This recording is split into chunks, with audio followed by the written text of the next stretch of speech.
Yeah. Right now, some parents are on edge after incidents on social media involving school threats deemed non-credible. We hear from law enforcement on how they define a real threat. If I think of no more baseball for me, I don't know what that would be like. Plus, we remember Milwaukee Brewer broadcaster Bob Uecker, a look back at his legacy and the reaction to his passing. And later, protecting your pets against the bitterly cold temperatures headed our way. We'll tell you how long the dog can be out and when. Thanks for joining us for News 3 Now at 6, everyone. I'm Sarah Carlson. Good evening. And I'm Eric Franke. Today marks 1 month now since the deadly shooting at Abundant Life Christian School. And Madison police say there is still a long road ahead in the investigation. The department's still working to determine a motive. Detectives are reviewing troves of evidence, including documents and social media posts, and conducting interviews. They're also issuing subpoenas to tech companies for more evidence. Once they receive those items, it'll take even more time to go through. Meanwhile, since that December shooting, there have been incidents at other schools that are giving parents a cause for concern. On Tuesday, the Monona Grove School District deemed a threat made on social media to be non-credible. However, not all of the parents were informed of this non-credible threat. And that same day, Beaver Dam High School reported students allegedly creating and spreading a so-called burn list on social media. They haven't said exactly what was on the list, but said it did cause a disruption to their learning environment. The students behind that list have been identified and will face some sort of punishment. Now, that situation was also deemed a non-credible threat by school officials. Our Tanisha Shaw spoke to a law enforcement expert on how schools decide which threats to take seriously. Online school threats have become a trend. It's been a month since the deadly school shooting at Abundant Life Christian School, and parents are on high alert. When it hits home, as it did locally, I think there's a heightened sense of awareness. Online threats have become hard to track, often spreading across several different social media apps like Instagram, TikTok, X, and more. A student or a younger person may not know how to get their expressions of frustration or sometimes anger out, so they might use social media as a way of expressing themselves, and then that could easily be perceived as a threat and should be perceived as a threat. This week, a Monona Grove student posted guns on social media. Tuesday, Beaver Dam High School responded to a burn list posted by a student. Both situations were classified as not credible. Brian Landers is a law enforcement expert. He said when schools are notified of any threats, staff must contact law enforcement first. They're going to put plans in place that they presumably have already discussed and trained with the school districts, which could be potential lockdowns, may mean evacuations, may mean more officers present at the school. After that, an investigation begins. Try to identify the source of the threat and then try to get that person into physical custody as quickly as possible to begin an interrogation process. Lander says this process requires trust and patience. Yeah, it's really a double-edged sword for the school districts on notification because on one end, the schools are trying to be transparent and trying to be informative to the parents to reassure the parents that their children are safe. But on the other end, there's an active investigation going on, and then any potential information or even misinformation that gets out there could lead to a further delay in law enforcement being able to rule out a credible threat. Parents should also be proactive and have conversations with their kids to keep everyone safe. If they see something, if they hear something, report it right away. Reporting in Madison, Tanisha Shaw, News 3 Now. Sad news to report tonight. Legendary sports figure Bob Uecker has died. According to his family, Uecker passed away this morning at the age of 90 after a battle with small cell lung cancer. Born in Milwaukee, Bob Uecker signed with the Braves back in 1956, reaching the big leagues in '62, where he played for 6 seasons. Uecker would go on to have a successful career in broadcasting and entertainment, being the voice of the Brewers for some 50 years. Many know him for his role as Harry Doyle in the Major League movie trilogy. He was also dubbed Mr. Baseball by Johnny Carson. For more on Uecker's legacy, we go now to News 3 Now Sports Director Zach Hanley. Zach? Yeah, when you think of Bob Uecker, it's hard not to smile. He had the unique ability to make anyone laugh, and chances are just about everyone has a story about Uecker. When the Brewers were bad, you'd tune in on the radio to hear him tell stories. When they were good, you'd listen for his home run call of get up, get out of here, and gone. His passion for the Brewers was unmatched, and Uecker truly was a living legend. Nobody's bigger than Bob. There's just no question about it. And you know what? He would never want it that way. He never acted that way.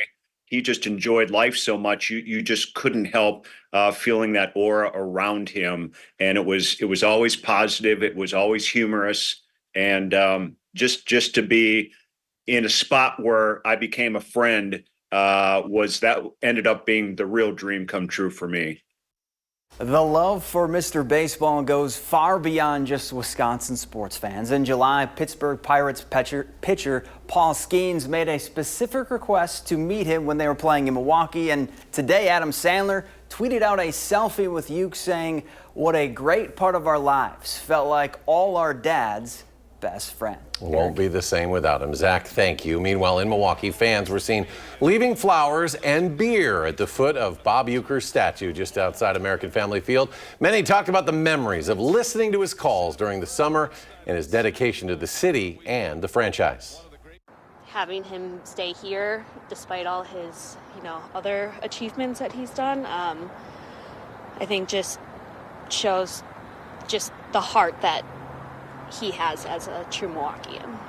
And Governor Tony Evers releasing a statement on the passing of Bob Uecker as well, reading in part, quote, "He was a giant, and I, like so many other lifelong Brewers fans, will miss hearing his enthusiasm and love for the game and our Brewers on the airwaves. It is a sad day." Well, let's turn now to the weather. Big temperature swings on the way. Chief Meteorologist Alex Harrington has our first warn forecast. Hey, Sarah, Eric, I'm out here and I'm probably a bit overdressed, but this is the kind of attire you're going to need.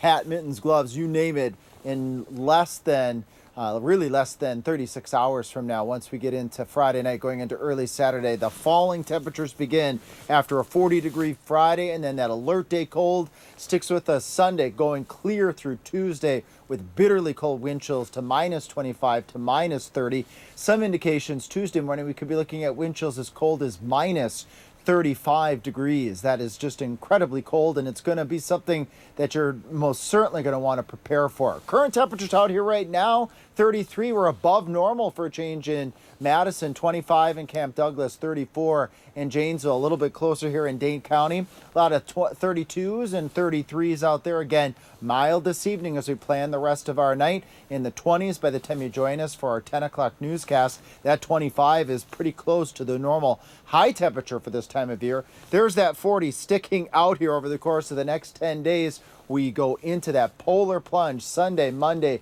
going on into Tuesday, and we struggle really to get out of those cold temperatures, generally staying below normal until you get way out late in the 10-day period. So we've got cold weather on the way, bitterly cold at that. We'll track those wind chills, and I'm also going to track where this cold air is coming from and when we can and where we can see the peak of that cold air across North America in just a few days.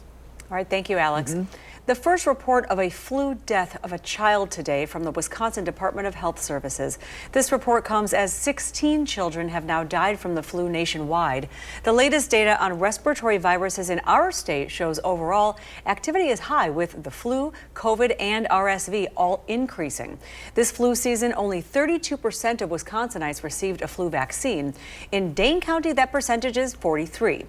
To find a vaccination site near you, you can head to vaccine.gov.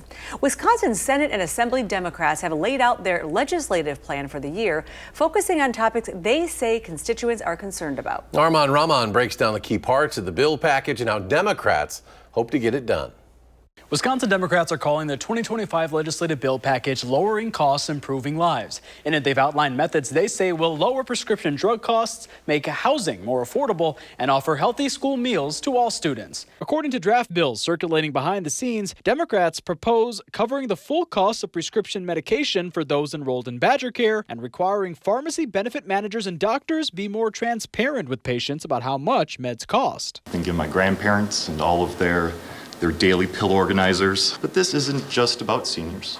Wisconsinites of all ages, including myself, rely on prescription drugs. The Healthy School Meals for All program would offer to cover the remainder of the meal costs for schools who participate in federal free and reduced meal programs, provided they give one free breakfast and one free lunch per day to any student who requests one, regardless of their economic background. This isn't a quote-unquote handout. We have kids who qualify for free meals who aren't taking them because they're afraid someone will figure out that they're low income. Democratic Assembly Leader Greta Neubauer hopes a smaller Republican majority in the legislature could lead to more compromise this year. We have seen more Republican legislators be interested in speaking with our members about bipartisan bills. We know that every one of us has to go back and explain why something did or didn't happen in Madison, and we know that there are many more people who are in very competitive districts. Democrats say they've begun looking for co-sponsors for these bills. Armand, thank you. And the bills will likely be introduced early next month. Well, still ahead on News 3 Now at 6, we have details on how you can find a deal at your local restaurants. Plus, the IRS is starting to track cryptocurrency transactions, what it means for your taxes next year when we come back.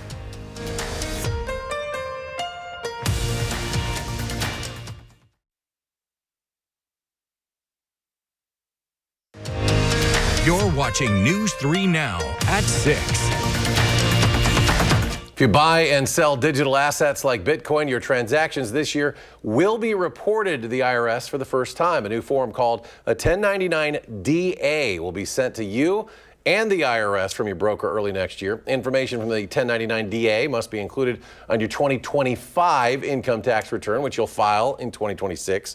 If you don't include it, the IRS will notice because the agency will have that information in hand and will use it to assess your tax obligation. Well, if you live in Rock County or elsewhere, you only have one more day to enjoy Janesville's Restaurant Week.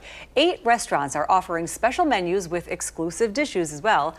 Dishes, I should say. Some may extend these menus to include Saturday. You can head to downtownjanesville.com for more information. And you still have time to win a pair of restaurant bucks for Madison's Restaurant Week. These are worth $60, and you can enter to win by heading to the website on your screen.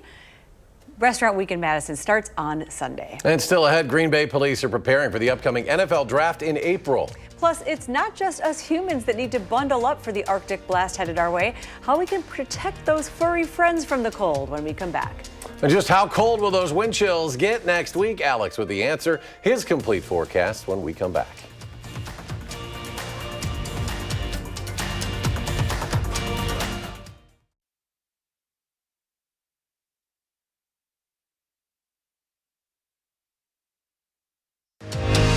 You're watching News 3 Now at 6. Well, like Alex has been telling us, these warmer days or hours will be gone in a flash with chilling temperatures starting as early as Sunday. It will be brutal. Our Merrill Hubbard tells us how to protect both people and pets in this polar vortex. We know it's going to happen, so you want to have your group of clothing ready.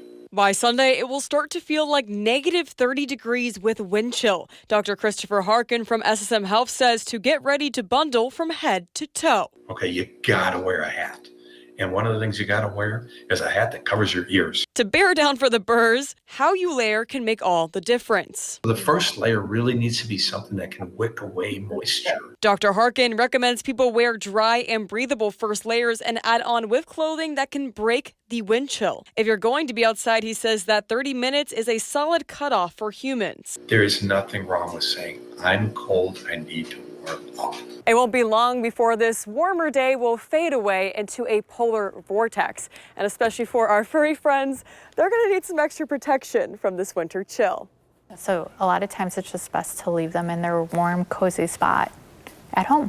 Lisa Bernard from the Dane County Humane Society gives some temperature tips for pets. If it feels like 20, you can take your pet outside for 15 minutes or less. Once it feels like 0 degrees, the time goes down to 5 minutes. The polar vortex is projected to feel like negative 30 with wind chill. Once they start lifting that paw off the ground to show that they're cold, it's time that they've had enough time to go inside. While the weather is comfortable now, by Sunday, pets should stay inside as much as possible. Just keeping it super brief. I mean, they have to go to the bathroom. Sapphire and 7 of her siblings are up for adoption at the Dane County Humane Society. And if you want more tips for how to protect your pets in this winter chill, you can visit channel3000.com.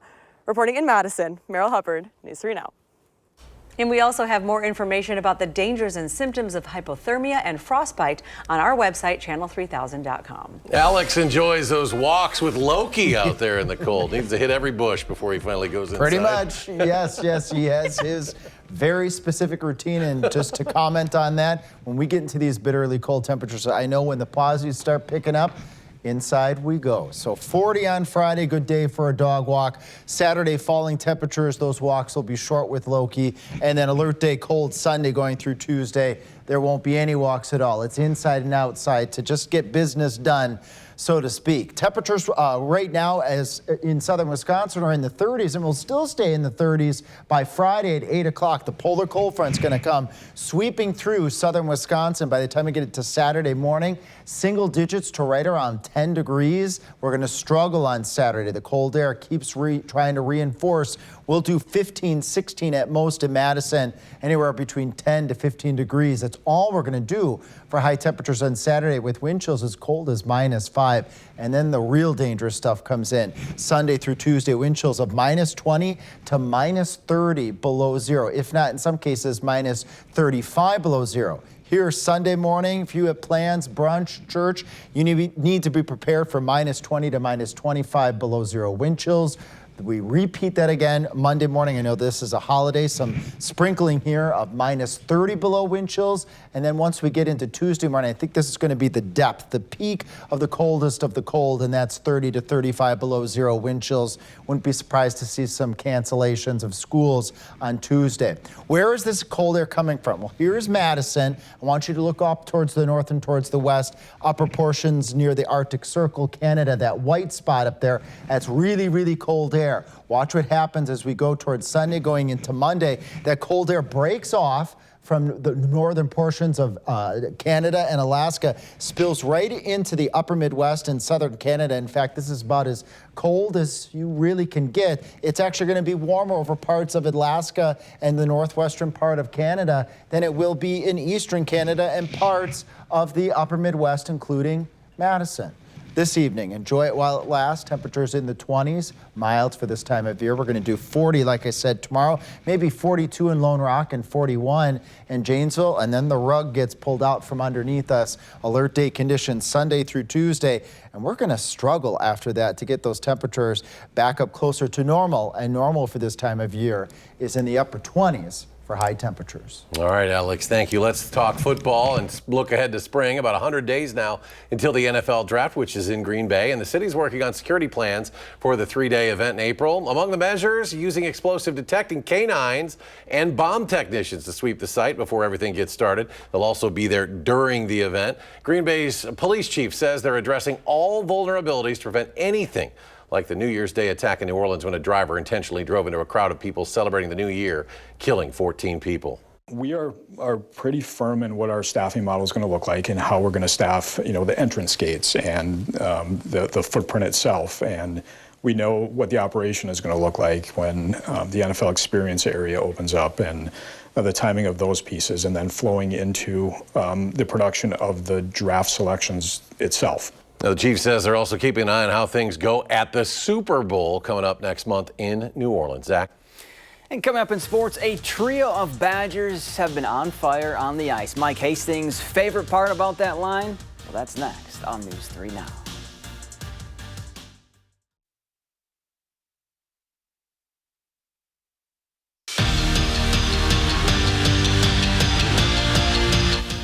The Wisconsin men's hockey team returns to the ice this week for a series against Long Island, and that means it's another opportunity to see one of the best lines in the country. Quinn Finley, Gavin Morrissey, and Rylan Mosley have been hard to stop this season. Finley leads the nation in goals and points, while Morrissey has the NCAA lead in points as a freshman. The trio, well, they've combined for 75 points and have no plans on slowing down. One word that comes to mind for me is just consistency. And I mean that not just on Fridays, Saturdays, Sundays, Thursdays when we've played games. I'm talking Monday through Sunday. All three of us, like you said, don't get satisfied. Like, we always want more. And I think when you play with guys like that, it's the chemistry comes naturally.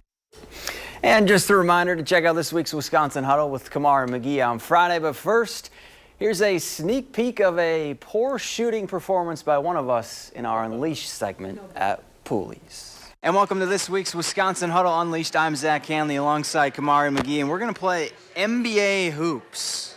How you feel about this? I'm feeling pretty good. Why? Basketball, man. So we talked about that 50% from 3. This is like 85, 90%. It ain't even counting it. I'm still at 0. Yeah, what? I'm still at 0. How? No way I'm still at 0. Oh, well, I got to make one first. Any pointers? Don't look at me like that. Come on. I'm just trying to see if you can count them. I'm trying to see. Yeah, you got to give it a little more flick like that one. See, I'm even trying to distract you, and nothing's working. It's like you're at the free throw line. I'm in the zone. You know, Kamari, more pressure on yours. Every time we play, always the villain. I'm embarrassed. You know, I shouldn't have picked that game, but he wasn't great either, and that's a good sign. You don't want to go to those little basketballs and the little hoops. well, he was just, and I was, yeah. He needs to be in mid-season form. We need to there's a rematch coming. There has to be. Stay tuned for that. Yeah, good luck. Big teaser there. Quick final check, Alex. Nice weekend. Maybe go to Pooley. Stay inside. Temperature's pretty cold. Alert day conditions early next week. Dangerously cold. Thanks for joining us for News 3 Now at 6. We'll see you later at 10 o'clock.